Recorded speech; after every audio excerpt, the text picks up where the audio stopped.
En 2012, Gad Elmaleh réalisait un de ses rêves d'enfant, tourner un film aux côtés de Sophie Marceau, qui plus est, une comédie romantique, intitulée Un bonheur n'arrive jamais seul.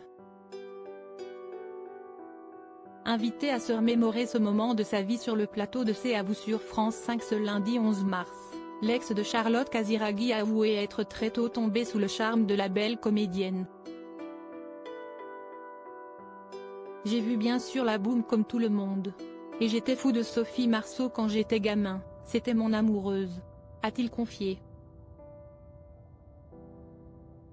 Quand 30 ans plus tard on me propose de faire un film avec elle, j'ai fait cette blague au producteur, je lui ai dit, écoute je ne sais elle où elle en est de notre histoire, mais moi je suis à fond, a ajouté l'acteur de 52 ans avec humour, faisant rire les chroniqueurs de l'émission.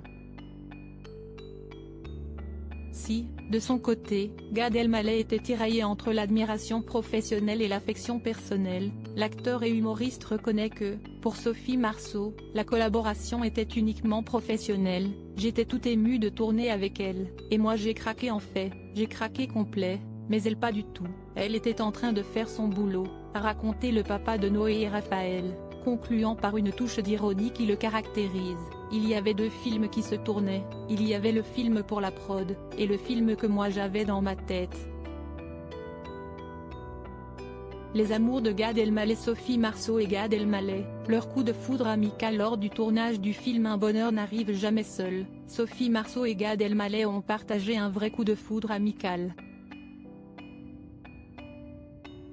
Suite à leur collaboration, Gad Elmaleh n'avait pas hésité à louer sa partenaire, affirmant qu'elle était unique, et allant jusqu'à la comparer à Audrey Hepburn. Avec Marceau, j'ai fait une belle rencontre, confiait-il au Figaro. Dans un entretien accordé à Madame Figaro, Sophie Marceau avait de son côté avoué que l'acteur lui avait offert son meilleur fou rire, ajoutant « Le rire est la chose la plus sexy qu'un homme puisse m'apporter ». Cette alchimie qui s'est également manifestée hors caméra, comme le rappelait l'éternel Vic dans le film La Boum lors d'une interview avec Combini en août 2021, on a beaucoup ri entre les prises. Crédit photo, capture d'écran France 5.